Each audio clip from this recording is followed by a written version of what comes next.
देश की और दुनिया की राजनीति हम कैसे सुधारें, इस पर भरत गांधी जी से साक्षात्कार की श्रृंखला जारी है और उनके इन विचारों को आज प्रस्तुत करने के लिए मैं आपके सामने आया हूं। मैं हूं विजय भास्कर। श्री भरत गांधी जी ने पिछले साक्षात्कार में ये कहा था कि राजनीति के बिगड़ने में, भ्रष्टाचार के वातावरण को फैलाने में उत्तराधिकार का, असीमित उत्तराधिकार कानून का भी बहुत बड़ा हाथ है। विस्तार से हम जानेंगे श्री गांधी जी से। भरत गांधी जी, नमस्कार। नमस्कार।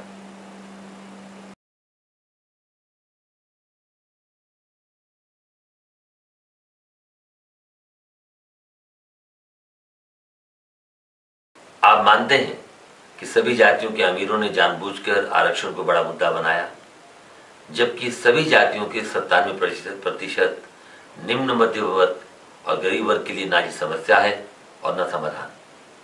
आपने ये भी कहा कि इन 97% जनसंख्या की समस्याओं का समाधान तभी संभव है जब गरीब और मध्यम वर्ग के लोग संसद में और विधानसभाओं में पहुंचे। आप अगर समावेशी आरक्षण लागू कर भी दिए तो साइकिल पर चलने वाला और पैदल चलने वाला जनसंपर्क का काम कैसे करेगा? आखिर प्रचार प्रसार के लिए, लोगों से मिलने जुलने के लिए कुछ ना कुछ तो पैसा चाहिए ही। किसी गरीब घर में पैदा हुए व्यक्ति में नेता बनने की जन्मजात काबिलियत है भी, तो वह जनसेवा व राजनीति का काम कैसे कर पाएगा? वह कैसा पैसा कहां से लाएगा? और उसके बाद पैसा नहीं होगा तो समावेशी आरक्षण लागू होने के बाद भी कोई पैसे वाला उसे चुनाव लड़ने के लिए पैसा देगा और उसे अपनी कठपुतली बनाकर रखेगा। फिर गरीबों का प्रतिनिधि गरीबों के लिए संसद में व विधानसभाओं में काम कैसे कर पाएगा गांधी जी? लोकतंत्र को इसीलिए हम नकली कहते हैं, जहां 80% लोगों के दुखों पर केवल घड़ियाली आंसू बहाने वाले संसद में जमा होते हो, वह ज्यादा से ज्यादा 20% लोगों का ही लोकतंत्र हो सकता है। गरीबों का प्रतिनिधित्व तो केवल गरीब ही कर सकते हैं। इसलिए गरीबों की राजनीति करने वालों का खर्च सरकारी खजाने पर डाला जाना चाहिए। इसी नीति के कारण अब यह सवाल उठ रहा है कि पार्टियों में काम करने वाले पदाधिकारियों को भी वेतन भत्ता मिलना चाहिए, जिस तरह कंपनियों में काम करने वालों को मिलता है। इतना ही नहीं, लोकसभा के चुनाव में जो वोट मिलती है, उस प्राप्त वोट के अनुपात में प्रत्याशियों को समाज प्रबंधन शुल्क भी मिलना चाहिए। इस पैसे के कारण राजनीति करने वालों की निर्भरता अमीरों पर से खत्म हो जाएगी और गरीब जनता पर निर्भरता आ जाएगी। गरीब जनता को अपनी जेब से कुछ देना भी नहीं पड़ेगा और वे जिसको चाहेंगे राजनीति करने का पैसा उन्हीं लोगों को मिलेगा।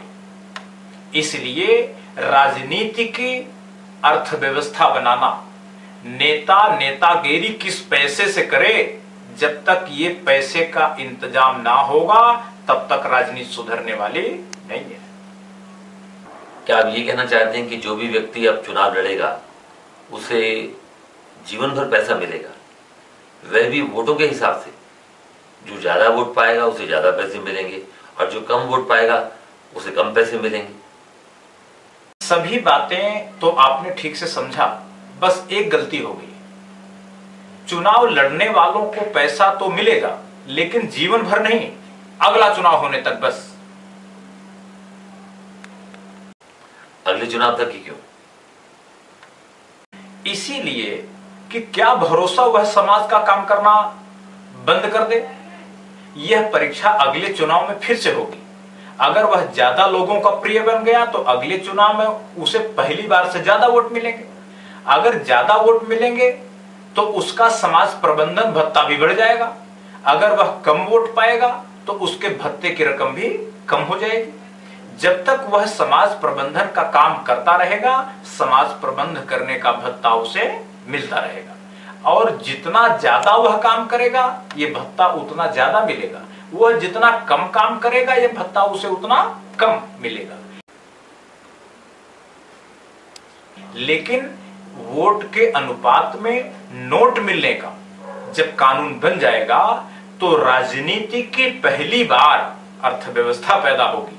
अब तक तो राजनीति की अर्थव्यवस्था है ही नहीं। किसी घर में पैसा ना हो तो उसका गृहस्थी कैसे चलेगी? यही हालत है राजनीति की, तो अब तक गृहस्थी नहीं चल पा रही है। राजनीति की तो पैसे का कोई प्रबंध ही नहीं है, इसलिए लोग भ्रष्टाचार करके ही राजनीति के लिए पैसे का प्रबंध करते हैं। भ्रष्टाचार भी तभी जा पाएगा जब राजनीति के लिए अर्थव्यवस्था बनेगी, राजनीति का काम करने वालों के लिए पैसे का इंतजाम किया जाएगा, तभी बनेगी। गरीबों पर घड़ियाली आंसू बहाने वाले जिस प्रकार आजकल गरीबों की वोट झटक ले जाते हैं, वैसे ही प्रत्याशी का भत्ता भी गरीबों के नकली नेता झटक लिया करेंगे। आखिर गरीबों की असली राजनीति करने वालों को राजनीति करने का खर्च कैसे मिल पाएगा? आज गरीबों की असली राजनीति जो लोग करते हैं, अमीर लोग उनको चंदा नहीं देते। गरीबों के असली और नकली नेता पहचानने का सबसे बढ़िया तरीका यही है कि जब अमीर लोग चंदा नहीं देते तो चुनाव में खड़ा वह प्रत्याशी प्रचार प्रसार करने में, गरीबों को कंबल बांटने में, उनको आर्थिक मदद करने में ज्यादा सफल हो जाता है। गरीब लोग अपने इस दुश्मन को अपना शुभचिंतक मानने लगते हैं क्योंकि वो कंबल बांटता हुआ दिखता है। शेर कंबल बांटने लगे तो हिरन उसे अपना मानने लगते हैं। अब तक ये गलती हिरनों ने किया है। जैसे घड़ियाल के आंसू को देखकर कई जानवर उसके पास आ जाते हैं और घड़ियाल उन्हें खा जाता है। अब तक गरीबों के नकली नेता घड़ियालों की तरह गरीबों को गुलाम बनाकर रखे रहे और उन्हीं की वोट लेकर मौज मस्ती भी करते रहे। गरीबों के असली नेता प्रचार प्रसार में नकली नेताओं से पिछड़ जाते थे। गरीब आदमी जानता तो था कि गरीबों का असली हमदर्द कौन है, लेकिन गरीब आदमी अपने असली नेता को वोट इसलिए नहीं देता था क्योंकि असली नेता तो हार ही जाएगा। फिर अपनी वोट दे करके वोट को बर्बाद क्यों करना चाहिए? इसलिए हिरन शेरों से हार जाएगा, इसलिए हिरनों ने शेरों को वोट दिया और उन शेरों की ताकत बढ़ाई। अब ऐसा नहीं होगा, क्योंकि जब वोट के हिसाब से नोट मिलने लग जाएगी तो इस पैसे का इस्तेमाल करके गरीबों के असली नेता 2-3 चुनावों के बाद नकली नेताओं का पैसे में भी मुकाबला करने के लायक हो जाएंगे। जब उन्हें मुकाबले में देखेंगे तो गरीब लोग गरीब प्रत्याशियों को वोट भी देंगे। जब वे चुनाव जीत कर जाएंगे तो उन्हें अमीरों के हाथ की कठपुतली बनने की जरूरत नहीं रह जाएगी, क्योंकि उन्हें वोटरों के प्रमाण पत्र के आधार पर ही आमदनी होती रहेगी। इसलिए जरूरी नहीं है कि जब वोटरों की वोट से ही आमदनी हो रही है तो गरीबों अमीरों की दलाली करने के लिए क्या जरूरत पड़ी है। कुल मिलाकर के चुनाव जीतने के बाद जो नेता अमीरों के दलाल बन जाते हैं, अमीरों के कठपुतली बन जाते हैं, ये समस्या लोकतंत्र से सदा सदा के लिए विदा हो जाएगी। आपको ऐसा नहीं लगता कि चुनाव लड़ने पर पैसे मिलने लगेंगे तो वोट देने वाले कम रह जाएंगे, चुनाव लड़ने वाले ज्यादा हो जाएंगे? इसके लिए एक वोटिंग स्लैब बना सकते हैं। कानून में ये प्रावधान कर सकते हैं कि 1000 वोट से कम जो लोग पाएंगे उनको ये समाज प्रबंधन का भत्ता नहीं मिलेगा। ऐसा कर सकते हैं। इस 1000 वोट को 2000 भी कर सकते हैं, वो 500 भी कर सकते हैं। यानी ये संसद का काम है कि संसद एक नीचे से एक स्लैब बना दे कि इससे ज्यादा वोट पाने वालों को ये रकम मिलेगी और इससे कम वोट पाने वालों को ये रकम नहीं मिलेगी। लेकिन जो लोग पार्टी में काम तो करेंगे लेकिन उन्हें टिकट नहीं मिला तो उनके लिए समाज सेवा का खर्च कैसे मिल पाएगा? इसीलिए हमने यह प्रस्ताव रखा है कि सभी पार्टियों के सभी उन पदाधिकारियों का वेतन भत्ता मिलना चाहिए जो पार्टी के पूर्णकालिक कार्यकर्ता हैं और ये माना जाता है कि वो उस काम के अलावा दूसरा काम नहीं करते। क्या मतलब गांधी जी, क्या पार्टियों में काम करने वालों को भी वेतन भत्ता मिलना चाहिए? जी हाँ, कंपनियों में जो लोग काम करते हैं उन्हें तो वेतन भत्ता पहले से मिलता है। अगर पार्टियों में भी काम करने वालों को वेतन भत्ता मिलने लगे तो इसमें बुराई क्या है? ये तो हमारे लिए, जो कि हमारी आदत नहीं है ये बात सुनने की, इसलिए हमें बुरा लगता है। पहले तो सांसदों विधायकों को भी वेतन भत्ता नहीं मिलता था। आज जब भारत आजाद हुआ था तो कोई सांसद, कोई विधायक, उसको कोई वेतन भत्ता नहीं मिलता था। जब वेतन भत्ता मिलने लगा तो पहली बार ये बात भी बड़ी अटपटी लगी थी, लेकिन अब तो सब लोग बड़े आराम से इसे हजम कर लिए कि सांसदों को भी वेतन भत्ता मिलता है, विधायकों को भी मिलता है, अब तो गांव के प्रधान तक मिलने लगा, सबको वेतन भत्ता मिलता। तो पार्टियों के भी कार्यकर्ताओं को मिलना लगे, पार्टियों के पदाधिकारियों को वेतन भत्ता मिलने लगे, तो इसमें बहुत परेशान होने की कोई बात नहीं है। अगर आज नहीं हजम हो रही है तो कल हजम हो जाएगी। पार्टियां अगर कंपनी बन गई तो क्या होगा? अगर पार्टियां कंपनी बन के भी अपना काम करने लगे तो अच्छा ही होगा। आज पार्टियां कंपनी नहीं है और समाज के 10% लोगों के लिए काम कर रही है। अगर पार्टियां कंपनी बन के भी अपना काम करने लगे तो अच्छा ही होगा। सरोकार अर्थों से होना चाहिए, सरोकार शब्दों से नहीं होना चाहिए। यानी कि पार्टी अपना काम करे, ये ज्यादा महत्वपूर्ण है। अब वो कंपनी के रूप में काम करके ऐसा करती है या बिना कंपनी के रूप में काम करती है, ये कोई बड़ा सवाल नहीं है। असली बात है कि पार्टियां जिस बात के लिए बनी थी वो काम नहीं कर पाई। अब वो काम कर पाए, इसके लिए हम ये चाहते हैं कि पार्टियां अपना काम तो करें, लेकिन उनके पदाधिकारियों को विधिवत वेतन भत्ता मिले, जिससे काबिल लोग पार्टियों के पदाधिकारी बने। अगर दिमाग से जो कमजोर लोग हैं, जो समाज के रिजेक्टेड लोग हैं, वही लोग पार्टियों के पदाधिकारी बनेंगे तो समाज कैसे आगे जाएगा? राज्य कैसे कोई अच्छा काम करेगा? ये सपना कैसे हम देख सकते हैं? अगर कंपनी को काबिल लोगों की जरूरत है, अगर सरकारी मशीनरी को काबिल लोगों की जरूरत है, तो पार्टियां क्या नाकाबिल लोगों का जमघट बनी रहेंगी? हम समझते हैं पार्टियों को भी काबिल लोगों की जरूरत है। और जब काबिल लोग बिना पैसे के कंपनी में काम नहीं करेंगे, जब काबिल लोग बिना पैसे के सरकार में काम नहीं करेंगे, तो काबिल लोग पार्टियों में कैसे काम करेंगे बिना पैसे के? यही दिक्कत हुई। पार्टियों में जो अयोग्यता का चारों तरफ बोलबाला हो गया, इसके मूल कारण यही था कि पार्टियों में वेतन भत्ते की परंपरा नहीं बन पाई। सत्ताधारी पार्टी ये तो चाह सकती है कि उसकी पार्टी के पदाधिकारियों को वेतन भत्ता मिले, लेकिन वह ये क्यों चाहेगी कि उसके खिलाफ जो पार्टी काम कर रही है उसके लोगों को भी ये पैसा मिले? सांसदों का जब वेतन भत्ता बढ़ाना होता है तो संसद के अंदर सत्ताधारी पार्टी और विपक्षी पार्टियां एकजुट हो जाती हैं। इसी प्रकार जब पदाधिकारियों को वेतन भत्ता दिलाने का कानून बनाने के लिए सभी पार्टियों के पदाधिकारी एकजुट हो जाएंगे, तो पार्टियों के जो मुखिया इस सर्वदलीय आंदोलन का विरोध करेंगे, उनकी पार्टी के पदाधिकारी नई पार्टी बना लेंगे या किसी दूसरी पार्टी में शामिल हो जाएंगे। मुखिया अमीरों की गोद में अकेले खड़ा रह जाएगा। इसलिए इस बात को रोक पाना किसी पार्टी के बस की बात नहीं है। गांधी जी, कुछ पार्टियां राष्ट्रद्रोही काम भी करती हैं, कुछ पार्टियां समाज विरोधी काम भी करती हैं। आखिर उनके कार्यकर्ताओं को वेतन भत्ता क्यों मिलना चाहिए? जिस दिन वोट के अधिकार की खोज हुई थी, उसी दिन यह बात खारिज हो गई थी कि कोई समुदाय सही सोचता है और कोई दूसरा समुदाय गलत सोचता है। जब कोई विचारधारा एक व्यक्ति की बजाय कई व्यक्तियों की बन जाती है तो वह सही और गलत से परे हो जाती है। कोई पार्टी या कोई संगठन राष्ट्रद्रोही काम करेगा तो उसे जनसमर्थन मिल जाएगा, यह केवल गलतफहमी है। बिना जनसमर्थन के उसके हाथ में राजसत्ता जा ही नहीं सकती, तो परेशान होने की कोई बात ही नहीं है। संविधान ने लोगों को बोलने का अधिकार तो दे ही रखा है, इस अधिकार से जनता का समर्थन प्राप्त करें, सरकार बनाएं, फिर सांसदों विधायकों को खुद ब खुद वेतन भत्ता मिलने लग जाएगा।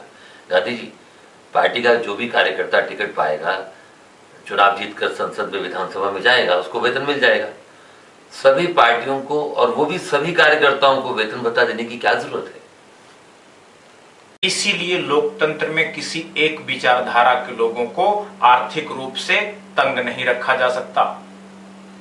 विचारों को व्यक्त करने के अधिकार में व्यक्त करने का आर्थिक अधिकार भी शामिल है। लाउड स्पीकर वालों के बीच में मुंह से बोलने वाले की सुनेगा कौन? उसे सरकारी पैसे से लाउड स्पीकर देना पड़ेगा, तभी उसकी बात सुनाई पड़ेगी कि वह कह क्या रहा है। जब सभी पार्टियों के कार्यकर्ताओं को वेतन भत्ता मिलने लगेगा तो समझिए कि सभी को अपने विचार व्यक्त करने का लाउड स्पीकर मिल गया। जब तक सभी पार्टियों के पदाधिकारियों को वेतन भत्ता नहीं मिलता, तब तक समझिए कि पैसे से तंग 80% समाज बोलने के अधिकार से वंचित था, वंचित है और आगे भी वंचित रहेगा। वेतन भत्ते के हक को बोलने का हक समझिए। पार्टी में तमाम ऐसे लोग कई बार पदाधिकारी बन जाते हैं जो पार्टी का कोई काम वाम तो करते नहीं। क्या इन निकम्मों को भी वेतन मिलना चाहिए? निकम्मा होगा वह अपना ही नुकसान करेगा। अब किसी पार्टी में ऊंचे पद पर वह नहीं रह पाएगा, नीचे के ओहदों पर वेतन भी ना के बराबर होगा। ऊंचे ओहदों पर रहकर पार्टी के हिस्से का वेतन निकम्मों को मिलने लगेगा तो पार्टी के अन्य कार्यकर्ता उसके खिलाफ विद्रोह कर देंगे। किस पार्टी के कार्यकर्ता चाहेंगे कि पार्टी के सक्रिय पदाधिकारियों को कम वेतन मिले और जो निकम्मे पदाधिकारी उनको ज्यादा वेतन मिले? जो पार्टी निकम्मे पदाधिकारियों को वेतन देगी वह राजनीतिक अखाड़े से उसी तरह बाहर हो जाएगी जैसे कर्मचारियों को ज्यादा वेतन देने वाली कंपनियां बाहर हो जाती हैं। अच्छा गांधी जी, हमने सुना है कि आप लोगों को ये बताते हैं कि लोग एक से ज्यादा पार्टियों के कार्यक्रमों में भाग लें, उनकी बातें सुने, उनके विचारों को जाने, उनकी पुस्तकों को पढ़ें, उनके कार्यकर्ताओं से नजदीकी संबंध बनाएं। ये सब आप क्यों चाहते हैं? क्या आपको ये संभव लगता है कि एक आदमी उस पार्टी के नेताओं को सुनने जाएगा जो पार्टी उसकी सोच के खिलाफ काम कर रही है? क्या आप चाहते हैं कि शेर हिरनों की सभा सुनने जाएं और हिरन शेरों की सभा सुने? अगर कोई आदमी ये समझता है कि वह जिस पार्टी का सदस्य है वह हिरनों जैसी पार्टी है, हिरनों की पार्टी है, और उस पार्टी के खिलाफ जो पार्टी काम करती है वो शेरों की पार्टी है, शेरों जैसी पार्टी है, तो फिर मैं ये नहीं कहता कि हिरन शेरों की पार्टी का सदस्य बने, उसका मेंबर बने। लेकिन हिरन किसी ऐसी पार्टी का मेंबर तो बन सकता है, किसी ऐसी पार्टी का सदस्य तो बन सकता है, किसी ऐसी पार्टी के सभा में तो जा सकता है, उसके लोगों से रिश्ता रख सकता है जो शेरों की पार्टी नहीं है, गायों की पार्टी है या बकरियों की पार्टी है। ऐसा तो हो सकता है। ये बात हम मान सकते हैं कि हिरनों को शेरों से खतरा है, लेकिन हिरनों को गायों से क्या खतरा है? हिरनों को बकरियों से क्या खतरा है? हिरनों को बैलों से क्या खतरा है? मेरा यह कहना है कि हिरनों को अगर कोई पार्टी के लोग, कुछ समाज के लोग ये समझते हैं कि उनकी हैसियत समाज में हिरनों जैसी है, उनके ऊपर शेर अत्याचार कर रहे हैं और पीढ़ी दर पीढ़ी उनके साथ अत्याचार हो रहा है, तो उन हिरनों को ये चाहिए कि वो भले ही ये पसंद ना करें को शेरों की पार्टी बने, लेकिन वो गायों की पार्टी तो बने, गायों की पार्टी को मेंबर तो बने, उनके साथ गठजोड़ तो करें, क्योंकि आप जिन लोगों से पटरी खा सकती है उनके साथ जो एकता बनेगी वो एकता की ताकत से वो शेरों से लड़ सकते हैं। लेकिन आज की दिक्कत यह है कि शेरों ने इस तरह के नियम कानून बनाए हैं कि हिरन वो उनके झुंड को तितर बितर कर दिया है। और जब हिरन तितर बितर हो जाता तो शेर हमला करता है और उसे खाने में कामयाब हो जाता है। मेरा कहना है कि अगर कोई ये समझता है कि उनका समाज हिरणों जैसा पीड़ित समाज है, जो शेरों की हिंसा का शिकार है, सदियों से शिकार है, तो उसकी समाधान यही है कि वो एकता बनाए और जिन दूसरे लोगों के साथ उसकी एकता बन सकती है उसकी संभावना को ढूंढे, तलाशे और गठजोड़ बनाए। यही शेरों से लड़ने का और शक्ति संतुलन बनाने का रास्ता है। अच्छा, लोग ये कैसे तय करेंगे कि उन्हें किन किन पार्टियों का सदस्य बनना है, किन किन पार्टियों का सदस्य नहीं बनना है? लोग यह फैसला कर पाए, अपने हित को और अपने दुश्मन को पहचान पाए। इसीलिए हम राजनीति सुधारने के लिए पार्टियों का जो रजिस्ट्रेशन होता है, जो पंजीकरण होता है, उस कानून में सुधार चाहते हैं। आज जिन पार्टियों का रजिस्ट्रेशन होता है, जिनका पंजीकरण होता है, उसमें तो शेर, हिरन, भैंसें, गाय सभी एक ही झुंड में रहने के लिए मजबूर किए जाते हैं। इसका खामियाजा जो उन जानवरों को भुगतना पड़ता है, उन समाजों को, उन समुदायों को जो भुगतना पड़ता है जो हिंसक नहीं है। इसलिए जैसे शेर, हिरन, गाय, बकरी सब एक ही झुंड में रहेंगे तो शेरों को बिना दौड़े ही शिकार मिल जाया करेगा, उनको दौड़ना भी नहीं पड़ेगा और तमाम जो अहिंसक जानवर हैं उनका नुकसान होता रहेगा। इसलिए मैं ये चाहता हूं कि शेर अलग जंगल में रहें और दूसरे जानवर अलग जंगल में रहें। इसी तरह जो हिंसक लोग हैं, हिंसक मनोवृत्ति के आदमी हैं, वो अलग पार्टी में रहें और जो हिंसा में विश्वास नहीं करने वाले उनकी दूसरी पार्टी हो।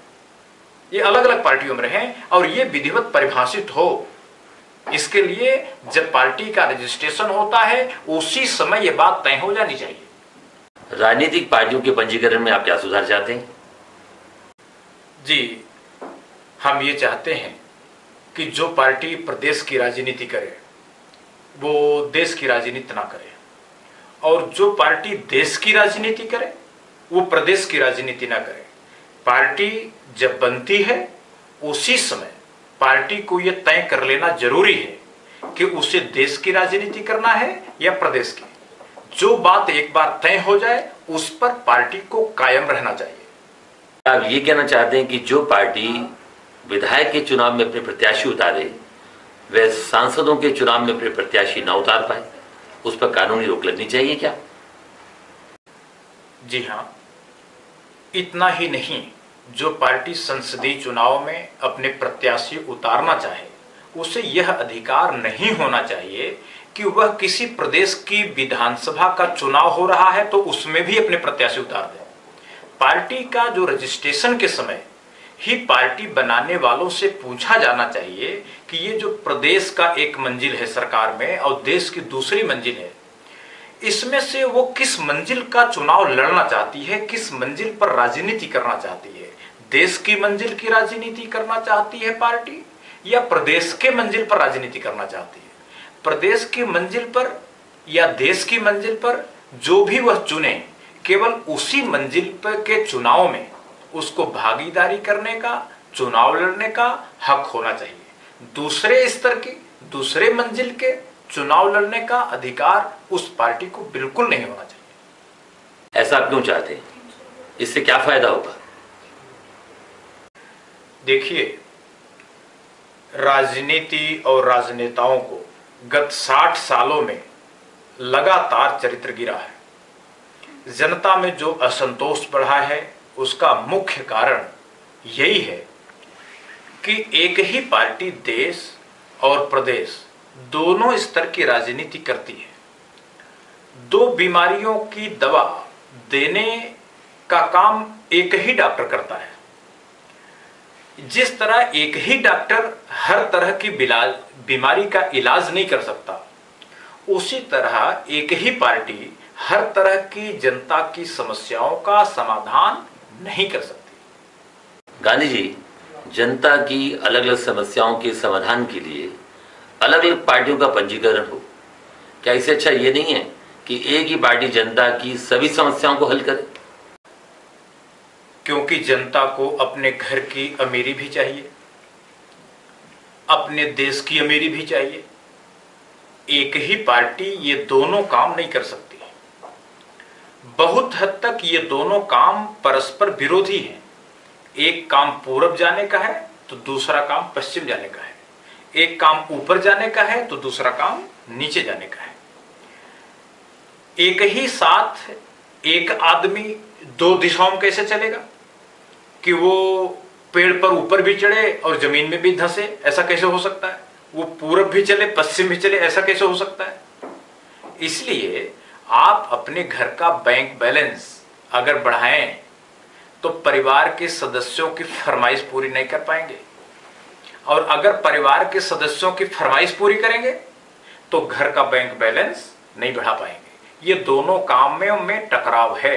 हालांकि ये दोनों बातें जरूरी हैं, घर का बैंक बैलेंस भी होना चाहिए और परिवार के सदस्यों की फरमाइश भी पूरी होनी चाहिए।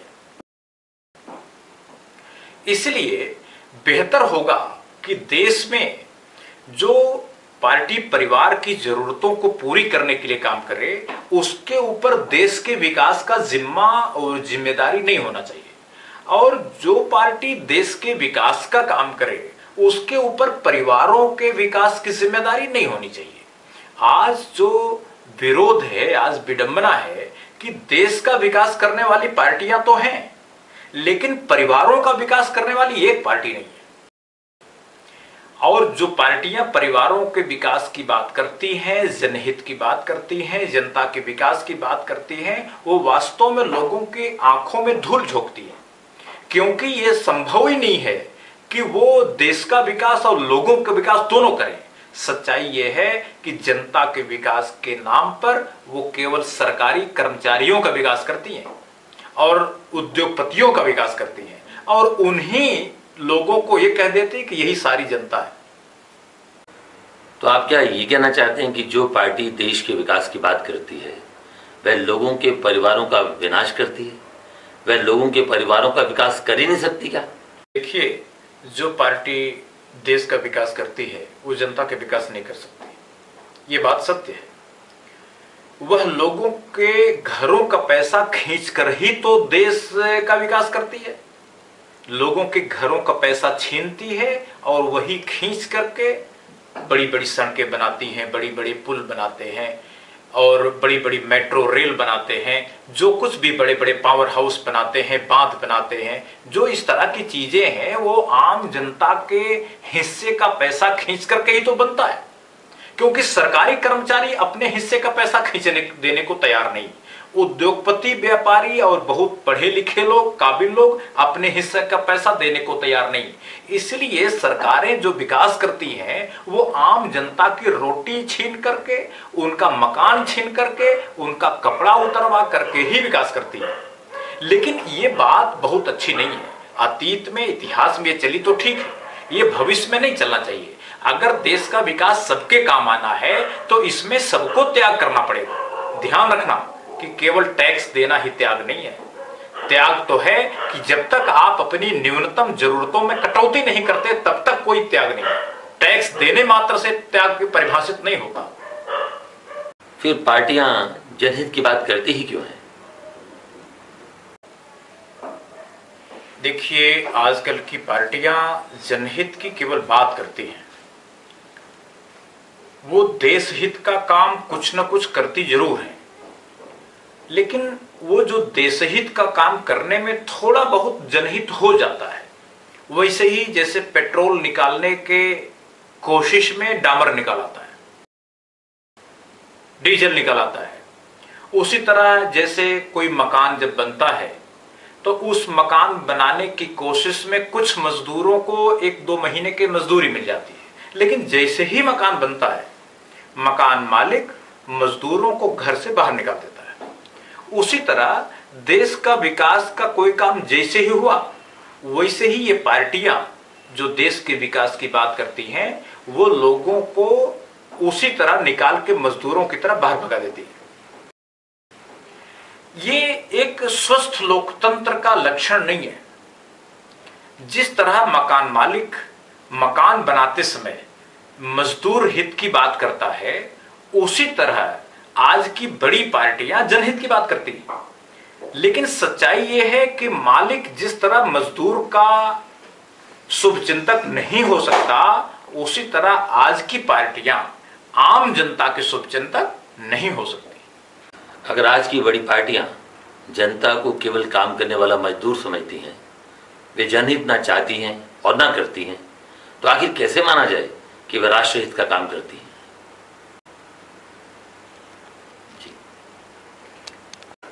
देशहित का काम करने में भी जनहित है, लेकिन केवल सरकारी कर्मचारियों का हित है, उद्योगपतियों, बड़े उद्योगपतियों का हित है। सभी उद्योगपतियों का हित नहीं है, सभी व्यापारियों का हित नहीं है, आम जनता का हित नहीं है। इसलिए जब देशहित की बात पार्टियां करती हैं तो वो केवल उद्योगपतियों के हित की बात करती हैं और सरकारी कर्मचारियों की हित बात करती हैं। शेष लोग उनके हित में शामिल नहीं होते। शेष लोगों को लगे कि मैं भी देश में हूं, तो ये उनकी गलतफहमी है। तो क्या आप ये कहना चाहते हैं गांधी जी कि आज की बड़ी बड़ी पार्टियां केवल सरकारी कर्मचारियों और उद्योगपतियों की ही पार्टियां हैं, जनता का इन पार्टियों से कोई लेना देना नहीं है? ये पार्टियां केवल अपने से जुड़े सरकारी कर्मचारियों के ट्रांसफर और पोस्टिंग का काम करती हैं और अपने से जुड़े उद्योगपतियों को लाभ पहुंचाने का जतन भर करती हैं। एक पार्टी सरकार बनाने में सफल हो जाती है और उस पार्टी से जुड़े उद्योगपति और सरकारी कर्मचारी बिना मेहनत के अमीरी पाने लगते हैं, और जो पार्टी विपक्ष में चली जाती है वो उस पार्टी के उद्योगपति, उस पार्टी के जुड़े सरकारी कर्मचारी इंतजार करते हैं कि जब उनकी पार्टी आएगी तो उन्हें भी बिना मेहनत का पैसा मिलेगा। तो जब दूसरी पार्टी आती है तो पहली पार्टी के सरकारी कर्मचारी और उद्योगपति इंतजार करते हैं। कुल मिलाकर के जो पार्टियों की अदला बदली सत्ता में होती है, आज जो पार्टियां हैं, वो केवल सरकारी कर्मचारियों के लिए ही फायदेमंद होती है, सरकारी कर्मचारियों के लिए ही नुकसानदेह होती है। इसी तरह कुछ उद्योगपतियों के लिए कुछ पार्टियां फायदेमंद हैं, कुछ उद्योगपतियों के लिए दूसरी पार्टियां फायदेमंद हैं, लेकिन आम जनता का इन बड़ी पार्टियों से कोई लेना देना नहीं है। तो गांधी जी, आपके अनुसार समाज में 100 में से ज्यादा केवल 2 लोग ही सरकारी कर्मचारी बनते हैं और व्यापार में ज्यादा से ज्यादा 2 लोग बड़े उद्योग व्यापार के मालिक बन पाते हैं। तो क्या आज की बड़ी पार्टियां 100 में से इन्हीं 4 लोगों की पार्टियां होती हैं? 2 सरकारी कर्मचारी हो गए, 2 उद्योगपति हो गए। तो क्या इन्हीं 4 लोगों के हित को ये पार्टियां राष्ट्रहित कहती हैं? जी हाँ, इसीलिए तो शेष लोगों की पार्टियां भी बने। इसीलिए हम पार्टी के पंजीकरण में, उसके रजिस्ट्रेशन में सुधार चाहते हैं। मेरा यह कहना है कि ये जो 4% लोग हैं, सारी पार्टियां, चाहे सत्ता की हो चाहे विपक्ष की हो, जो पार्टी आज पावर में है वो भी इन्हीं 2% उद्योगपतियों की, 2% सरकारी कर्मचारियों का फायदा कर रही है, उन्हीं के लिए काम कर रही है। लेकिन जो शेष 96%, 100 में से 96 आदमी हैं, उनके लिए इन पार्टियों का कोई लेना देना नहीं है। ये तो बस वैसे ही है जैसे कि पानी की जब सिंचाई होती है तो नीचे जमीन के अंदर पसीज करके थोड़ा बहुत पहुंच जाता है। इसी तरह ये 4% लोगों के 100 में से 4 लोगों के लिए ये पार्टियां काम करती हैं। अब वो पसीज के वो कई बार 4 की बजाय 10-15 लोगों का फायदा हो जाता है, लेकिन 100 में से 85 आदमी तो बिल्कुल अनाथ था, अनाथ है, और राजनीति को न सुधारा गया तो आगे भी अनाथ रहने वाला है। क्या आप ये कहना चाहते हैं कि जनहित की पार्टी अलग होनी चाहिए और राष्ट्रहित की अलग? जी हाँ, हम चाहते हैं कि जनहित की पार्टी अलग हो और राष्ट्रहित की पार्टी बिल्कुल अलग हो। जनहित की पार्टी राष्ट्रहित का वादा ना करे, जनहित की पार्टी देशहित का वादा ना करे। इसी प्रकार जो देश के हित के लिए पार्टी काम कर रही है वो जनहित का वादा ना करे। ये दोनों 2 चीजें हैं, 2 पार्टियां होनी चाहिए। राष्ट्रहित यह बात पार्टी के जो पंजीकरण होता है, रजिस्ट्रेशन होता है, पार्टी उसी समय अपनी घोषणा कर दे, उसी समय जनता को बता दे कि वो जनता का हित करने जा रही है या देश का हित करने जा रही है। ये दोनों 2 चीजें हैं। वो देश का हित करना चाहती है तो देश की बात करे, और जनता का हित करना चाहती है तो जनता की बात करे। दोनों में कंफ्यूजन, दोनों में घपला नहीं करें। जनता अपने आप को, अगर ऐसा होगा, अगर देश हित की पार्टी जनता के हित की वादा ना करे, इसी तरह जनता के हित वाली पार्टी देश हित का वादा ना करे, तो फिर जनता ठगा हुआ महसूस नहीं करेगी। जनता का लोकतंत्र पर से जो विश्वास डिग रहा है वो नहीं डिगेगा। लोकतंत्र फिर केवल 4% लोगों का, 100 में से 4 आदमी का नहीं रह जाएगा। ये 100 लोगों में से 100 लोगों का लोकतंत्र बन पाएगा। ये 100 लोगों का लोकतंत्र बने, इसके लिए जरूरी है कि जो देश हित की बात करे पार्टी, वो जनता के हित का वादा ना करे, और जो जनता के हित की बात करे, जनहित की बात करे, वो देश हित की बात ना करे। तो गांधी जी, आप कहते हैं कि प्रदेश और देश का चुनाव लड़ने के लिए अलग अलग पार्टियां हों। अगर ऐसा कानून बन भी जाए कि एक पार्टी केवल एक ही स्तर का चुनाव लड़ने की अधिकारी हो, तो क्या आजकल की ये पार्टियां जनहित करने लग जाएंगी? तब ये पार्टियां रह ही नहीं जाएंगी। इनको अपना आत्म सुधार करना पड़ेगा, इनको सुधरना पड़ेगा, इनको शासन की एक छत का चुनाव करना पड़ेगा।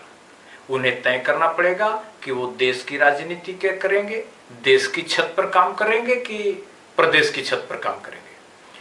प्रदेश का चुनाव लड़कर जो एमएलए बनना चाहते हैं, उनको अलग पार्टी बनानी पड़ेगी, और देश का चुनाव लड़कर जो लोग सांसद बनना चाहते हैं, देश की सरकार बनाना चाहते हैं, अब उनको अलग पार्टी बनानी पड़ेगी। अब दोनों तरह के लोग एक पार्टी में नहीं रह पाएंगे। प्रदेश की पार्टी अब संसद में अपने प्रतिनिधि नहीं भेज पाएगी। इसी प्रकार देश स्तर की जो पार्टी है, वो किसी भी प्रदेश की विधानसभाओं में अपने प्रतिनिधि नहीं भेज पाएगी।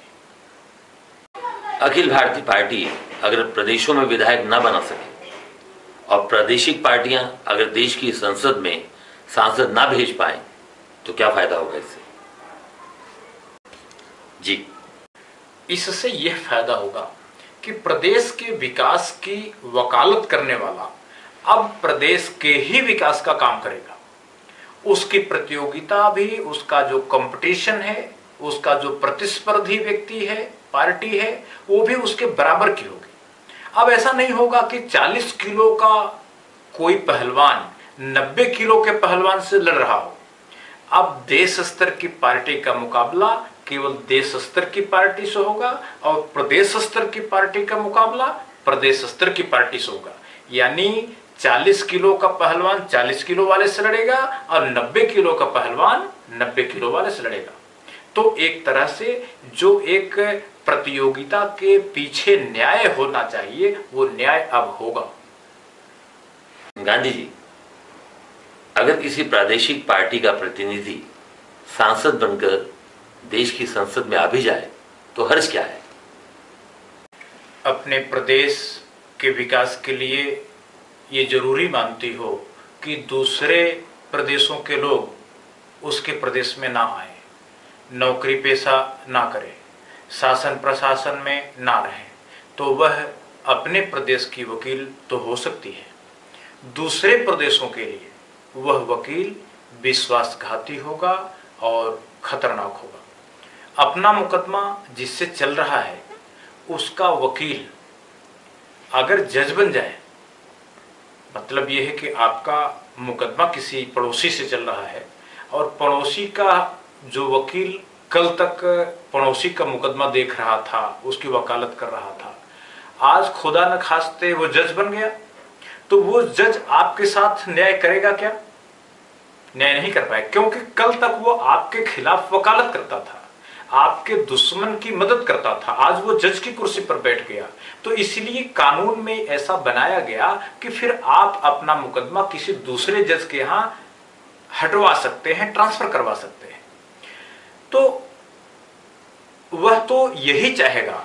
इसी तरह अगर कोई दूसरे प्रदेश की वकालत करने वाला नेता है, वो चाहता है कि भैया मेरे प्रदेश का विकास हो, तो जब वो देश की पंचायत में जाएगा, देश की सरकार में जाएगा, तो वो फिर अपने दूसरे प्रदेशों के लिए अन्याय जरूर करेगा, और वो अपने प्रदेश के लोगों के लिए हर कोशिश करेगा कि ज्यादा से ज्यादा उसका फायदा हो।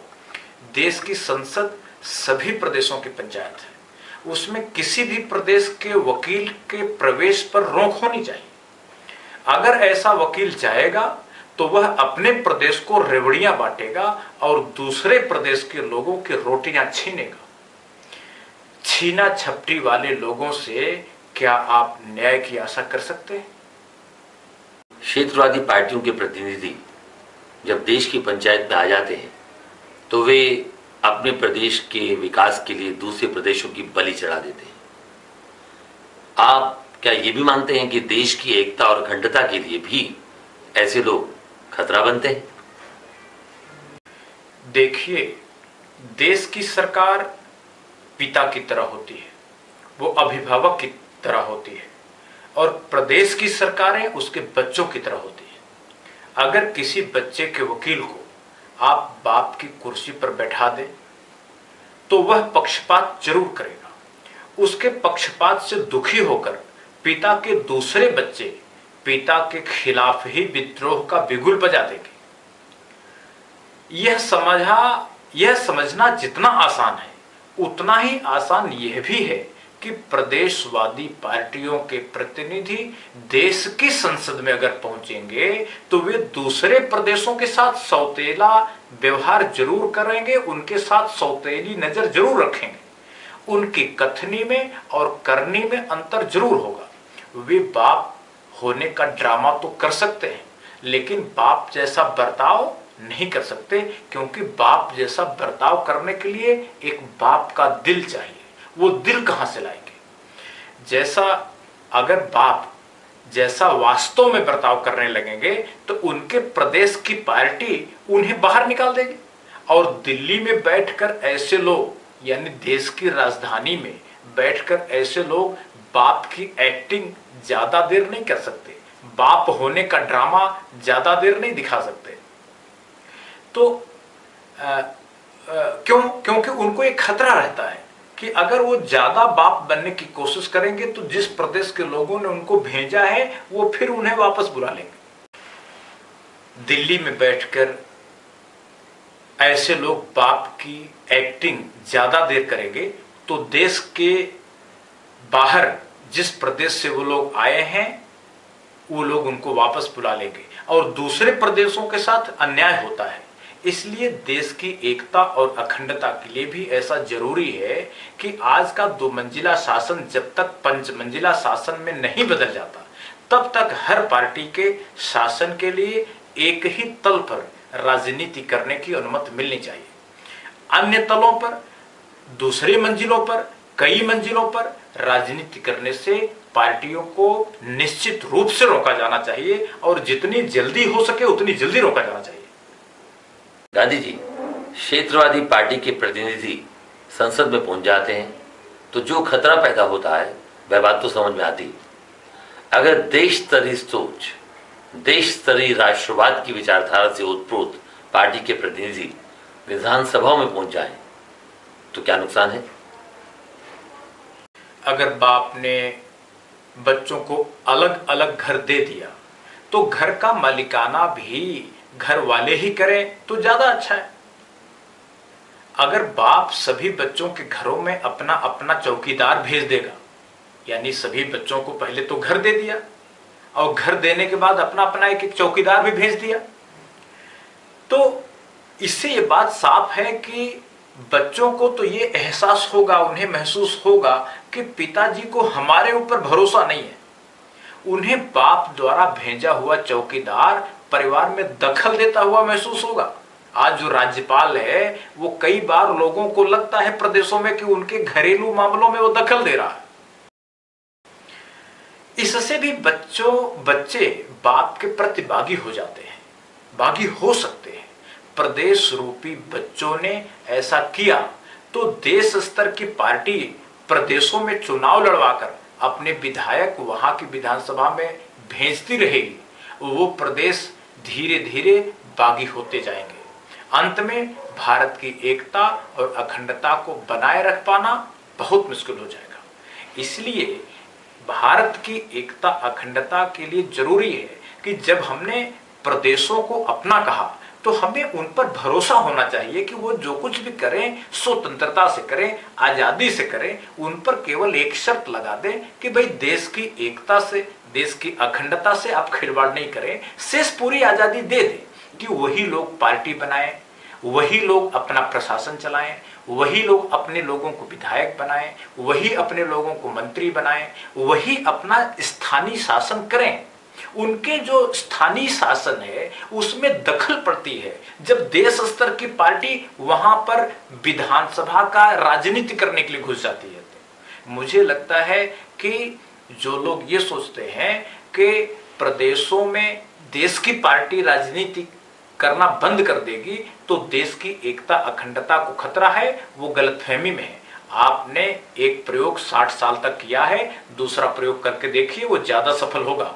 देश ज्यादा मजबूत, ज्यादा एक और ज्यादा इकट्ठा, ज्यादा एकजुट हो जाएगा।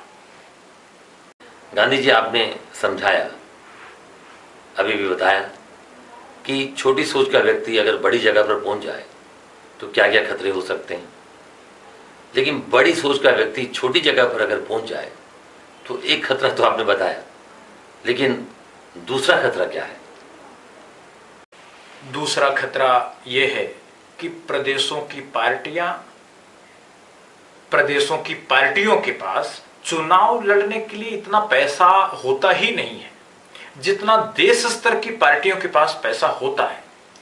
जब प्रादेशिक चुनाव के अखाड़े में ये दोनों तरह की पार्टियां चुनाव लड़ती हैं तो ऐसा लगता है कि किसी अखाड़े में दो पहलवान लड़ रहे हो। उसमें एक 100 किलो का है और दूसरा 40 किलो का। इस लड़ाई में यह बात लगभग तय है कि 40 किलो वाला पहलवान पटखनी खाएगा, वो हारेगा। विषम लड़ाई के कारण ही प्रादेशिक पार्टियों को देश स्तरीय पार्टी के सामने घुटने टेकने पड़ते हैं।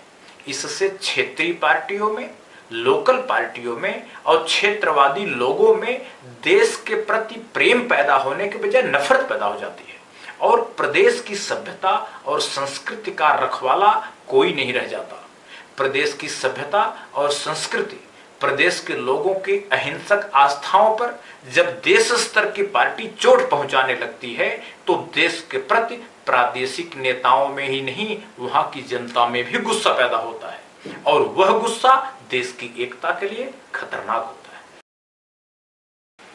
जी गांधी जी, यह बात समझना तो बहुत आसान है कि देश स्तर की पार्टी प्रदेश में शासन करेगी तो वहां की सभ्यता व संस्कृति के साथ न्याय नहीं कर सकती।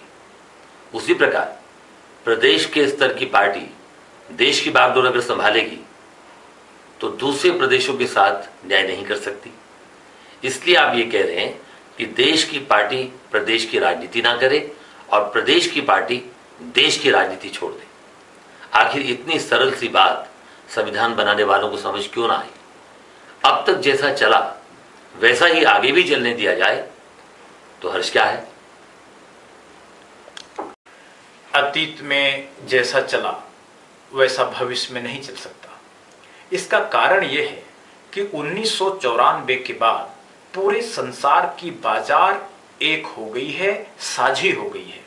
आयात और निर्यात की जो पाबंदियां लगी थी वो हट गई है।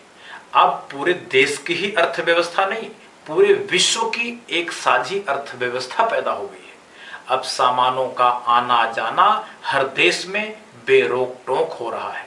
अब एक देश के लोग दूसरे देश के लोगों से फोन पर ऐसे बात कर रहे हैं जैसे पड़ोसी घर में बातें कर रहे हो। एक देश के लोग दूसरे देशों से केवल बातें ही नहीं कर रहे हैं, बिना कोई पैसा खर्च किए एक दूसरे देशों के लोगों को देख भी रहे हैं। अब देश में जितनी खरीद बिक्री देसी कंपनियों के सामानों को होती है उससे ज्यादा तो दूसरे और बहुराष्ट्रीय कंपनियों की सामानों की खरीद बिक्री हो रही है। इन बहुराष्ट्रीय कंपनियों का बजट इतना ज्यादा है कि उतने बजट में तो दर्जनों देशों की सरकारें चलती हैं। इसलिए संसार के अधिकांश देशों की सरकारें इन कंपनियों पर शासन नहीं चला पा रही है।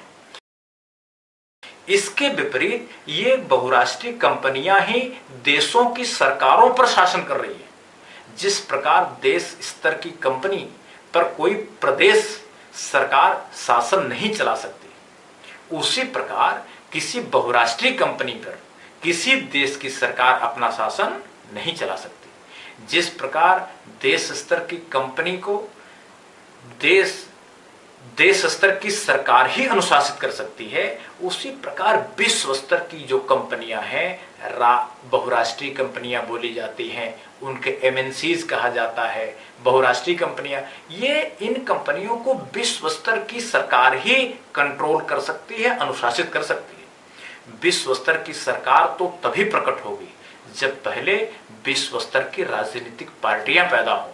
विश्व स्तर की पार्टियां तभी पैदा होगी जब उनका पंजीकरण हो, उनका रजिस्ट्रेशन का कोई रास्ता खुले और देशों की जो राजनीति है उनमें वो दखल ना दें।